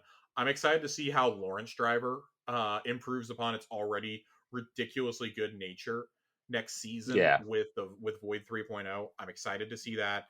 Like, No Time to Explain is absolutely deadly if you're good with a pulse, Oh yeah. especially with the stasis buddy, and if you compare that with arc buddy, uh, that's it's A great. good time. It's a good time, It's a Josh. good time, and I think the rest are largely situational. Gallarhorn is Yeah. great fun, but is it the top option? No. If you've got a whole group of like God rolled Yeah. If code duellos, or the God roll royal entry, it'll be pretty close to max DPS, but Yeah, otherwise, if your entire fire team commits 100% to rocket launchers, Gallahorn is your we catalyst don't know there how the to make that sandbox is going to happen. shake up in Witch Queen, but I would Yeah, say right now, I still think, and I'm gonna kind of use this as a segue if you don't have too many more exotic thoughts, John. Um, No, I just wanted to throw out to Ticcus and Aegers yeah, in particular, just totally unique weapons that are unlike something like Tommy's matchbook, useful in a lot of different situations, and I just wanted to shout out to it. I uh, I want to discuss rating. Okay, day one rating. We're gonna spend a whole bunch of time on this because at this point, if you're gonna day one rate, you probably know what you want to take in there already, or you at least have an arsenal. But it's something that I emphasize to our guys when John and I go in to do something on day one, whether it's a dungeon, a raid, um, you want to look cool for a cutscene, whatever. You're attempting an exotic mission like Presage for the first time. You want to take your best shit in, but you want to have options to be able to switch it up, especially during week 1 or 2 of a raid when we're all still learning new strategies. There's some givens you want to take in. And I think what we take in now is vastly different from what we were taking into Deepstone or even into Vault, by and large, just with how Splicer and Vault expanded the loot pools, how Deepstone expanded the loot pool. Um, we don't talk about Season of the Lost. God, I just hate like all those weapons outside of Wolftone Draw. But let's talk important weapons to have, because there's going to be champions of some kind in here. We don't know what kind will be in the base raid, but they seem to lean more towards. I think we've had Overload champions in all 3 raids with champions so far. I think we had Yeah, and Overloads in all 3, and we had Anti-Barrier, I think, in Garden as well. were there Anti-barriers are barriers in Garden? I think there's anti-barriers. It might be Unstoppables. If it's Unstoppable and No, I'm Overload, pretty sure it's just the Overload Minotaurs that show up in okay. 2 places. Well, I then don't remember. there's Yeah, 3 raids, and all of them have Overload champs in yeah, them. So yeah, Overload is you're kind not of a wrong. safe bet. Um, I have since closed out of Bungie.net, so I don't have the mods off the top of my head for the champ It's mods. It's Scout and Bow for anti-barrier, Auto and SMG for overload, and Glaive for unstoppable. But that is not the full list. There will be a few more in there. At least Okay. probably one more unstoppable mod. So Yeah, we don't know how the glaive is going to work out quite yet. Okay, we have no idea how that's going to work out. But let's go ahead. we're hoping it's hot, but Let's start with anti barriers. Okay, because this isn't. I don't think it's just raid. This is like Nightfall and GM prep as well. yeah, When we talk scout rifles and bows that are currently available for barrier, um, everybody rejoice who hated overload bow and overload sword this season. Your prayers have been answered, because now anti-barrier, uh, barrier, overload, and unstoppables all seem to have some decent ones. We don't know what the other unstoppable one is, and I have a strong sneaking suspicion that it's rockets, keeping ooh, in line with what our aspirational weapons have been the season after. We've yeah, always had a mod for them, and so because it just says including the option to make your glaive unstoppable. Um, so when you're talking anti-barrier scout and bow, I think that some of the essential weapons that you want to have a night watch. Of course, everybody should have a night watch. Period. Preferably with yeah, explosive payload, especially on those anti-barriers, because that does a little bit of extra damage for you, and kind of keeps other enemies from doing a get down, Mr. President, in front of them. You also have unlimited ammo now, which is great. And Night Watch. Those are kind of my two top tier legendary picks. I would suggest also keeping a Dead Man's with Vorpal or Subsistence in your back pocket just in case. yeah. Servant leader is also a Oh, great option. God, I always forget Yeah, Servant Leader exists. I like it and I forget about it. yeah. I've got a surplus rampage in the vault ready for a scout season. Just Oh, do I have news for you, Johnny boy? Uh, Bows, we've already talked quite a bit about Ticcus tonight. That's going to be an amazing PvE choice for anti-barrier. Um, I would also say that I think both Wolftone Draw and Imperial Needle are going to be yeah, ones. I would lean more towards Wolftone, frankly. I think Wolftone Draw is a fantastic bow, and I don't like bows at all. Do not get cheeky and run Leviathan's Breath because it won't work. That is intrinsically I mean, it has too good. Archer's Tempo now, Josh. Yes, but it has a built-in chant mod, so you won't get the benefits of your mod. Whispering Slab in the kinetic slot also is pretty good. It's real fast, and it does drop with I would vocal. say if you want a Whispering Slab, you need to go get one now because I have a strong feeling that's being rotated out. Mm-hmm. Auto rifles and SMGs. I mean, auto rifles, Chroma Rush, Scathelock, Sorrow's Verse. Those are all great options. You want to get really cheeky about it. I personally wouldn't do it this season. I do it with anti-barrier. I won't do it when it's for overloads. God, what is it? I just finished bitching about it. Shadow Price. Shadow Price. Good old Shadow Price, I don't baby. think that's a good one here. Summoner will actually be a really good choice when they bring it back, but that won't be until at bare minimum week 3. And even then, you had to have previously unlocked it. Probably, I do not think that will be the first weapon they give away. I think that it'll probably be whatever the new one is to get people on the playlist. Trials Glaive. Hope Glaives don't suck.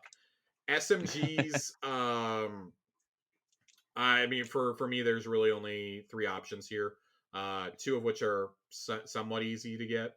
Extraordinary Rendition and Ikelos SMG, and then Shayura's is the top tier, though. That is a great PvE and PvP one. Yeah. There's, and there's, what's the term? I don't want to say layman's, but there's some other like world drop SMGs that aren't terrible. What is the one from Prophecy? The current one or the old one? Because it was Death Adder, is what it used to be. Death Adder. Honestly, Death Adder with the right roll is a pretty solid workhorse SMG. You can find better stuff other places, but it honestly, like Feeding Frenzy Dragonfly is going to be great for ad clear. I need to ask because I've never actually really paid attention to it because I usually use an SMG that doesn't consume as much ammo. Death Adder is one of the beneficiaries of the unlimited ammo now, right? Oh, 100. Okay, so that is actually a great choice. I left that off my list because I liked Death Adder a lot, but I burned through ammo so fast it wasn't worth using. That is, it's a poor man's Recluse. Yeah. But it's good. It's still a very solid weapon, I would say. I don't know that I would take it over the other 3, but it's definitely it's probably the best solar SMG in the game because the others are Kinetic, Void, and Arc. So it's probably the only really serviceable solar one in the game. And I get a bunch of them dropping. Personally, I see them pretty regularly. We can't talk about glaives. Well, let's talk about some other basic weapons. So, in a raid like this, I'm trying to envision what kind of boss we're going to fight. Right? You always want long range weapons. If you don't have your 4 aspirational weapons of this year, and as a reminder, those are Adored, Salvager Salvo, Null Composure, and Ascendancy. Get all 4 of those. Every one of those has a place in a raid day 1 raid squad. Every single person should have those ready to pull from collections. Yeah, and honestly, Josh, having each of those ready is probably the best move because you don't know what those encounters are gonna require. It could be something like that. I'll tell you right now. Going in, I personally won't be bringing my Adored because I have a God Roll Succession. I'll be taking Succession in, but Salvagers and Null Composure will absolutely be in my inventory. Ascendancy hasn't left my inventory since I got it. It's so good in ad clear situations, especially. I think that those 4 are absolutely essential. The quests are not hard to do. Go bang those out if you're able to. Absolutely get those. You need those. Everybody needs those. And the thing that you have to keep in mind when you're going into the day 1 raid is you don't know what you're going to need to get through whatever challenge it could be something like Baths in Leviathan, where you need to, no matter what, your only job is to kill that damn Cabal when he comes out of that hole 10 feet in front of your face. And you need a shotgun or a fusion rifle to toast him. God forbid it's something like dogs. Yeah, yeah. You know, you might where need you a got to just sniper. You wail might on need to, things. Yeah, yeah, like in Garden of Salvation, when especially when you weren't like extremely over leveled, having people that could deal with the Cyclopses was crucial because they were so far away and they would one right. hit you. That I you would say needed snipers. the You most know. important thing are your special ammo and your heavy ammo weapons, because your primaries, Yep. okay, Just having you can options. bring your favorite ad clear weapons. We went Yep. through the anti Bring your champion workhorse. ones. Bring your workhorses. So like for me, I'll have Chroma Rush. I'll have Chroma Rush on standby. I'll have Extraordinary Rendition on standby. Um, I will have my Grid Skipper Pulse Rifle ready to Yeah. go. Because that's just God, it's so good for long distance ad clear with the right roll, and I have Frenzy and Heating Up on mine also, or Frenzy Tunnel Vision, excuse me, is the roll that I've been using a lot. I think having a good sniper is just you have to. If you have a Dord, I would say that's, unless you can get an Yeah. Adept Uzoom in the next couple days, that's probably the best thing you're gonna get. Yeah. And not everyone on your team needs to have a sniper, but you probably need Um, that in reserves. So You know, I if disagree. I disagree. I think that I'm gonna say a spicy opinion here, because we don't oh know what's happening to linear fusions. I would say having a Vorpal sniper rifle, which is why I specifically recommend a Dord, is absolutely essential for every single member of your team to have if you are planning to make a day one attempt, because you've got that Vorpal damage. You can slap a boss spec on it, and it's an extremely long range power weapon. And this is a raid that we have an inkling is probable, and I'm saying this just kind of spitballing. The popular theory seems to be that it's going to be Scorn, that it will not be yeah. Hive. There will probably be elements of the Hive, but I think they're saving the Hive for King's Fall later this year. Um, that is a Hive and Taken raid. It becomes definitely much more Taken throughout. I think Yeah. she'll be Taken and Scorn, but it could be Hive and Scorn. We don't actually know what it's going to be, and I think the enemy type can also play a role into that. I know that if I'm going to be fighting Hive, I want a sniper so I can take out those wizards really quickly. Yep. And Uh, shriekers. oh, and oh god, the Shriekers, yes. Yep. Um, Likewise, if I'm fighting Scorn, I want to kill the Abominations. Yeah. I want to kill the captains as quickly as possible. So whoever your snipers are, they want to try and tackle those when they can. Like in Deep Stone, there really wasn't a need for a sniper until Taniks. And even then, you didn't actually need it once you figured out the double slug strategy, or once linear fusions became better. You didn't have to run a Dord anymore. You could run anything. Yeah. And that's what it's all about, is us learning what's good right away. Like I still take a Dord with me into Vault quite often. I take that or Succession, so I have another backup weapon for when I run out of my heavy ammo, or if Yeah. I'm And it's pretty good with the oracles too. right. If I'm not on divinity duty, I'm running one of those. Now that we do so much damage, I'm usually not on it anymore. We just don't need it with things like particle deconstruction. Um, I would say that. Mainly, I would say it's about having some just a handful of high level drops for infusion fodder because you don't know what you're Um, going to get in and need. I You mean, know, like I Deep would say Stone. that we don't know if you're gonna get a meta weapon in the raid. Yeah. Or in Witch Queen proper, maybe glaives are just so useful and unanimously like, okay, this is the, Um, we have no idea what's gonna Well, the other happen thing I wanted to with say the is meta. all of what we're saying here may get thrown out the window in 3.5 weeks with weapon crafting. We don't know how weapon crafting works yet. We don't know how much you have to pay to like do a god roll or to change your perks up on weapons. We don't know what any of that's going to cost yet.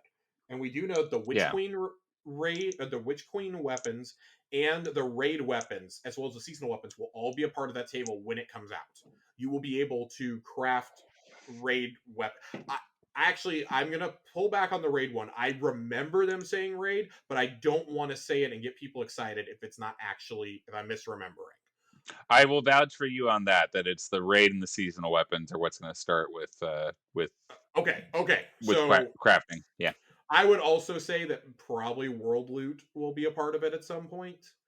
Yeah. I think that would be an interesting way to like update, because I think after this now you don't have to worry about, oh, you take something out of the world loot pool.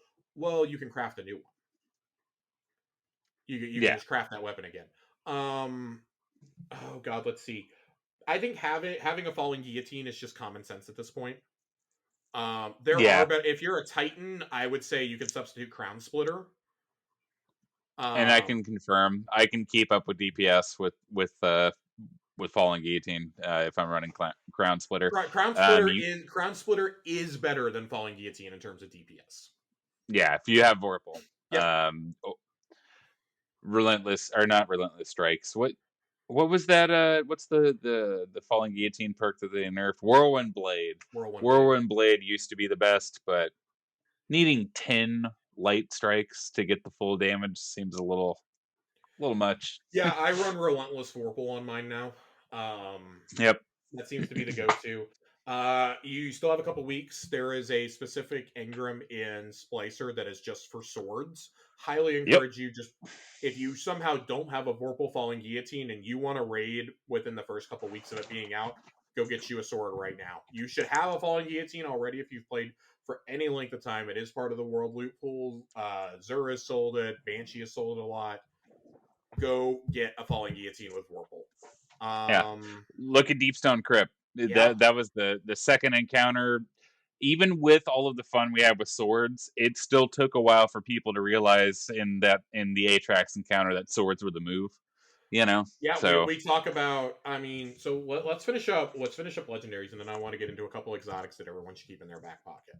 Um, Fusions, there's really not a whole lot of options. I would say outside of Null Composure and Cartesian. I think those are probably your only two plays, and even then, yeah, you probably can run. And it's no offense to those weapons; those are great weapons, but those feel like those will be encounter specific weapons to use. Like if you're yeah, fighting a whole room of enemies, you don't want that. You want weapons with unlimited ammo. yeah, or even maybe, like I have this trusty adept plug one with Reservoir Burst. It's pretty good Yeah. at that. That could be an option for ad clear, but I just it's hard for me to think of for ad clear where I would want a pulse rifle over salvagers with chain reaction. yeah, And I get that like some people may get really frustrated. I personally am not really good with using these things. I have to get kind of like point blank and take the chance of dying to use it effectively, unless there's yeah. just It's gobs of enemies. kind of a lifestyle. Once you get it, it's very effective, but Yeah. you do need to put in some time to get that muscle memory down. Otherwise, you're just going to be screaming and shooting grenades through bad guys' feet and not killing anything, and that's never fun. That was my experience trying to get my Gambit Triumph done for Moments of Triumph. Was that exact scenario? Um, I would say linear fusions. I don't think are going to take too big of a hit from particle deconstruction being gone. Keep a No, I don't think if so you either. have the ability to get Reed's Regret, get one with Vorpal or triple tap. Put it in your back pocket, or excuse me, triple tap Vorpal or triple tap Firing Line are what you want. Yeah, Um, and I mean, Clown Cartridge, Vorpal, Threaded Needle. yeah, yeah. That's Um, that's what I was using until Reed's yeah. Regret came out, and I still use it every once in a while when I need to worry about void shields. So The only other like heavier special I can really recommend that's a legendary to keep in your back pocket is a and they're just specific roles for these clown cartridge Vorpal royal entry. No. Yep. Yes. Yeah. Yes. Yeah. Yes. I've gone through at so many people's vaults and deleted so many things out of my own. Everything is starting to blend together now. Oh yeah, for sure. Or my personal pick that I really enjoy, especially when paired with Gallarhorn, is Impulse Chain Reaction on Code Duello. I think that's a Yeah. really sweet role. Like I said, Ascendancy definitely has its place with the Explosive Light perk being fixed now. I think it has its place. I don't think it's as good as those two, but it's certainly not an option to scoff at if we find out that it's a Gallarhorn meta for this raid. One person on Galley, everybody else on the best legendary rocket launcher they have. There's nothing wrong with that. Now, when we talk exotics that you want, maybe not personally, because I think exotics and raids are much more, with the exception of like doing Atrax with Lament. I think these are Yeah. largely individual exotics, things that you just want to make sure people have in their inventories if they own them. Divinity is, of course, I mean, I think that's an exception to the rule. You need, if you Mhm. plan on doing it day one, have a Divinity. Have more I than think, one person with it if you can, because sometimes you're going to need to change things up based on supers and playstyles. yeah. Or raid rolls, oh, I need to carry this thing, or oh, I got teleported over here, or we have Yeah, no I mean, idea. we've Yeah. hit that so many times in week one of a raid or a dungeon, and thank God that you and me both have it. But when we've both been teleported, we're like, well, that's a wasted phase. Sometimes we're not going to get max damage. Um, I would say that's like the S tier weapon. That's like the only Yeah. S tier exotic for me for rating. I It's like I would S I would plus. honestly throw a sleeper on that, but the thing with the day one raid race is you kind of don't have to focus on DPS. You kind of need to focus on survival and learning the mechanics before you get to the Absolutely. point where you're. Absolutely, but I do think that DPS, like, because most bosses have an enrage thing, they have an enrage meter. Yeah, I would yeah, say sleep in terms of pure raw damage. Sleeper and Gallarhorn. You want one yeah, Gallarhorn in your team. Everybody needs to have sleeper. If you can have sleeper with the catalyst, and the catalyst drops super quick out of strikes, yeah. um, run it because even without particle That's probably the deconstruction, that safest bet yeah. for DPS right now. Not knowing the new meta, not knowing what are the toys we're gonna get. Without particle deconstruction, it's still top 3 in the game right now. Yep. So, I'm gonna say something a little. I'm gonna say two weapons that one I think is a no brainer, but they're both snipers. So Izanagi's Burden is a no brainer to me. ooh, I would love it to Um, come back. because with those charged shots, you just never know what those stacks. And with the new ammo economy, I think it's easier than ever to be able to get off 4 shots, pick up some Mhm. more, get 4 more shots off. I still think it's a top tier weapon even without the charged shots. I still think it's very good. It has a place for consideration. Yeah, Um, yeah, with those charge shots, especially with those charge shots, we don't know what kind of wacky mods we're going to get. I mean, maybe we get something for snipers that's like particle deconstruction. So if you have not bought Izanagi's Burden from the kiosk, go get it. Go get it. Do not walk. Do not click go. Do not click $200. Go get it. Whisper of the Worm is my other one. okay, I think this is the season where Whisper is making a comeback. I like the changes that they're making, but we need to be able to test it in an environment, and I think that yeah, maybe not day one, but I do think that that's going to be a top tier DPS option going forward. Is going to be Whisper of the Worm with the yeah. Catalyst, which is now going to be obtainable again. I have I have a kinetic exotic that I want to throw out there for everyone to just slip into their back pocket, and I'm not memeing here.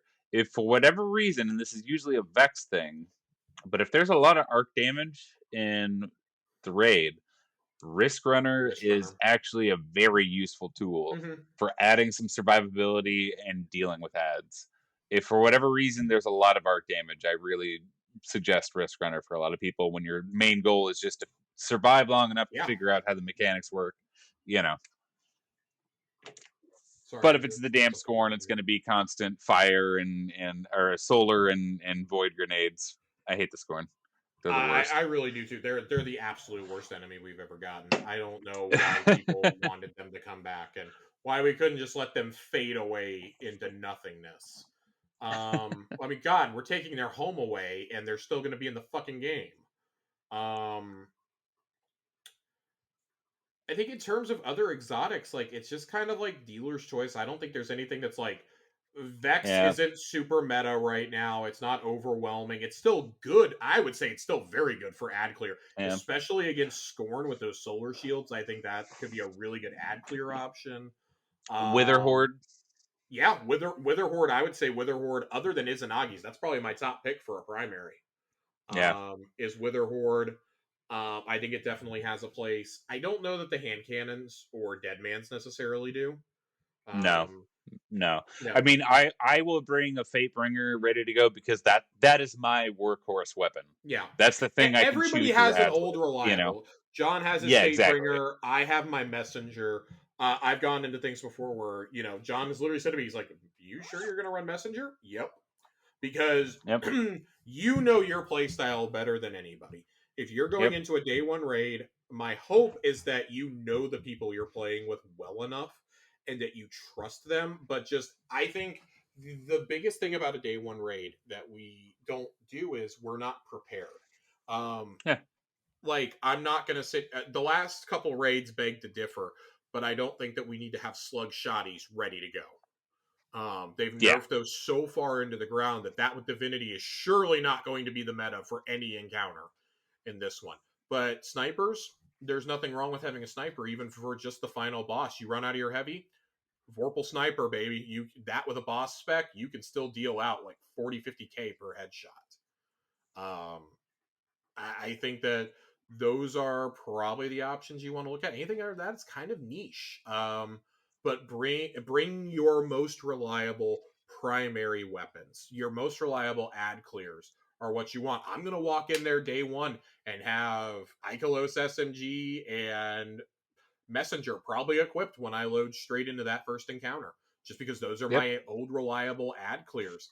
I'm probably gonna, well, I won't have a summoner because trials won't be back until the weekend after. I'll have a Shayura's ready to go if I need, because I know that they do a lot of void shields. If it's them or taken, they're gonna have a lot of void shields. I may even have a Death Adder, and like all this doesn't have to be in your inventory. Of course, now with Dim, with the Destiny Companion app, things like that, you can Yep. transfer weapons so quickly.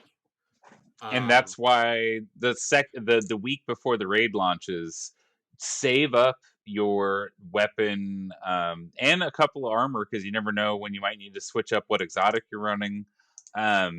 Save some good prime drops for the raid. So if you need to, oh shit, this is actually the move here, switch everything up. You have something to infuse into what you're bringing in. Yeah. So John, unless you have anything else to add, I Nope. think that's going to do it for raid.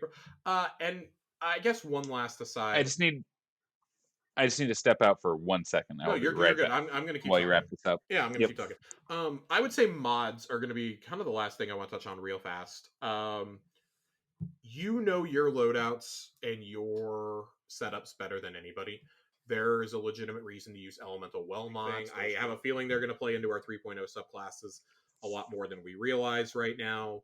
I've been using them with my Peacebound and with my Stasis class personally. John got me turned on to them a couple weeks ago. I would say Charged with Light is probably getting indirectly nerfed by Orb Generation, which is unfortunate, but it's kind of the ultimate "it is what it is" scenario right now.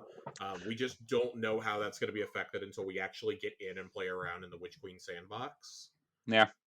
But if you have someone with stasis on your group, that handy mod where stasis shards count as elemental wells, and elemental wells can Yeah, make you ×2 charge with light. It's a real easy way to, keep I that would engine say going. that's probably a way around it. And I think that Radiant Light and Powerful Friends are just great for anybody to have. A free Yep. plus 20, cool. If you're gonna wear those, you might as well slap on a high energy fire. So I'll probably still be running a Charge with Light build personally, Yeah, with and some no matter elemental what, wells. you're gonna pick up some orbs when we pop the well and it's time for damage. That's always Right. gonna be there for you. I would say hilariously maybe the most critical thing, because I mean when it comes to your exotics, it's kind of dealer's choice outside of Helm of Saint 14, Celestial Nighthawk, and your toe boots, your Lunafaction. Your Lunafactions. I don't know like what else is going to be considered like absolutely essential to keeping your group alive, because your exotics are much more about either raw DPS or keeping your group alive at that point. Yeah. We don't know what new exotics are going to drop yet. Let's say if you're a hunter, maybe keep Omnioculus in your back pocket, for to try and go get those revives and whatnot. Um, I would say also, I mean, if you're a Titan, Curious of the Falling Star, you should absolutely have that on. You're only going to need one bubble. So if you've got multiple Titans, have those on. A Yeet can always save a life. Yeah. Another one for survivability for my Titans. I want to throw out Heart of Inmost Light. Yep. It helps you chain together your abilities more and more, and especially with that Void 3.0 ability that we're going to get where our barricades give people overshields. That might be handy to spam in contest mode raids. I would also say Orpheus rigs for hunters with the Yep. changes to Void 3.0 coming. We don't know what it's going to look like yet, but I expect that to be an S tier exotic again for hunters. My biggest tip regarding armor, though, honestly, is go grind out Master Grasp of Avarice. Get a boss Oh, checkpoint yeah. and just grind the shit out of it.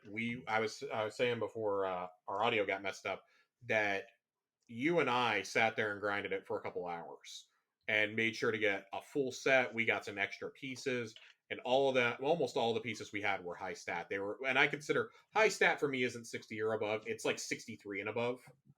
Yeah. Yeah. Because I'm not wearing anything that's a base of lower than a base 63. I would say getting at least 4 Avarice class items is critical. Yeah. Because that's where a lot of your combat style mods go, is in your class item. I think that and the arms are probably the two most critical ones. Because that way you can have extra champion mods on, so it may not serve you in a raid, but in a grandmaster, that's going to be that's going to be a lifesaver. Yeah. Okay.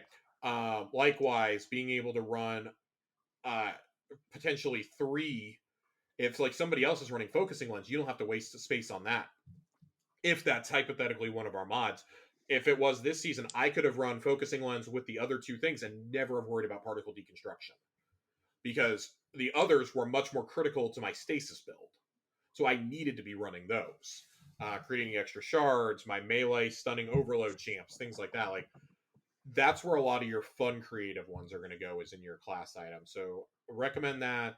The master boss can be a hassle the first couple times you do it, but once you get it down, man, it's like 20-25 minutes to run, maybe.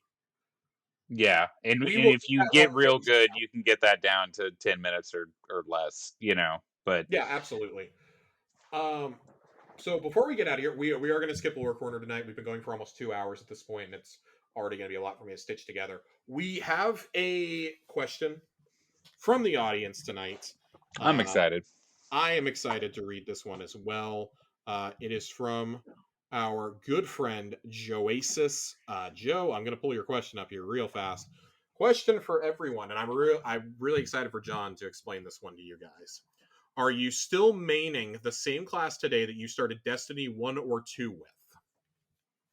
John, I'm going to let you take the floor first on this one. No, I'm not, and I don't know how similar my Destiny journey is to everyone else, but I started Destiny 1 as a warlock. When I booted up Destiny and I saw the menu, I why wouldn't I want to play with the space magic class in the game about space magic? And then Taken King came around, and I saw that hunters got a fancy dodge, and they got a void bow, and you could pull people out of their supers. You could lock down an entire point with a tether, and I started maining hunter. And then when I met some nerd named Josh Finney on a LFG post on Reddit and joined his friend group, realized that there wasn't a single Titan in the entire crew, and so I started playing with Titan, and now that's where my home is. I think all of the classes have a lot of unique things to bring to the table, and I don't mind filling whatever role is open for your group for any particular activity. But I have found a home in the Titan. I'm out here with my 128 box of crayons and couldn't be happier. Did it come with a complimentary sharpener or not? Oh yeah, and the side. Oh yeah, absolutely. I have used the exact same hunter since the D1 alpha. I've never wanted to change off of hunter. I always enjoyed it. I'll be honest, I wanted the space magic, but I care a lot about the aesthetic also. And just seeing how the hunters were equipped made me feel like, yeah, that's how I would probably dress in Space America. Um, so I have stuck with the same hunter through and through. I hate every time. I've helped somebody get through the Forsaken campaign earlier in the week. I did the Chimera with them and basically one-shotted said Chimera. But the end cutscene, they took my helmet off, and I was like, "Oh God, this is awful." I forget that this is my D1 Titan. You can't change your appearance or anything without restarting a new character, and I'm just so stubborn at this point that I won't. Even though I know I'll still get the veteran dialogue, I refuse to do it because this is the same hunter I've done every single thing with. Yeah. Um, my Warlock and my Titan, I should clarify, I do have a Warlock and a Titan. They are both from D1 as well. I did not recreate them for Destiny 2, but I so sparingly use them that they just kind of get dragged along for the ride at this point. Um, I've used my Warlock a few times, but my Hunter is near and dear to my heart. I like to think that him and Cade were drinking buddies and ramen enthusiasts together because that's how I am in real life. I'm a drinking buddy and I'm a ramen enthusiast. I would probably raise a chicken if I could, but alas, I live in the big city, so that's not going to happen. So the answer, long-winded answer to your question, yes, John has played the roulette wheel. The only thing that would get me to change classes or even races at this point, because I'm still an EXO, I'm an EXO on all three characters, is if they ever let me make an Elixni Guardian, I would do it in a heartbeat. I would make that my Warlock, though. Just like as I would like call it Elixni's Revenge or something.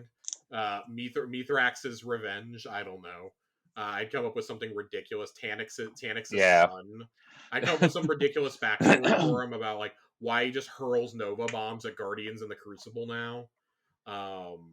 Because I always played as an elite in Halo, so that's kind of near and dear to my heart. I'd love to be able to do it one day.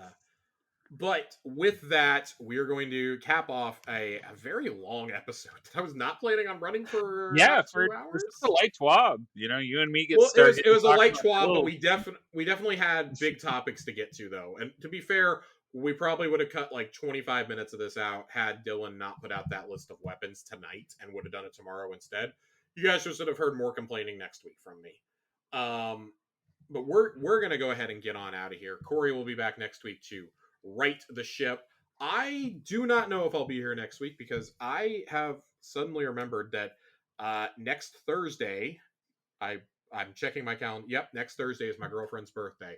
If I do a podcast next Thursday, I may actually be murdered. So I will talk with Corey and see what's going on. But Corey may be roping in one of our old friends from the LFG next week to do some with him. If not, you will get a delayed episode Friday night. I'm sure we could get together and record one Friday afternoon after work. So John, thank you for joining me. You want to tell the people where they can find you? They can find me, and I totally know my own Twitter at. That's a thing.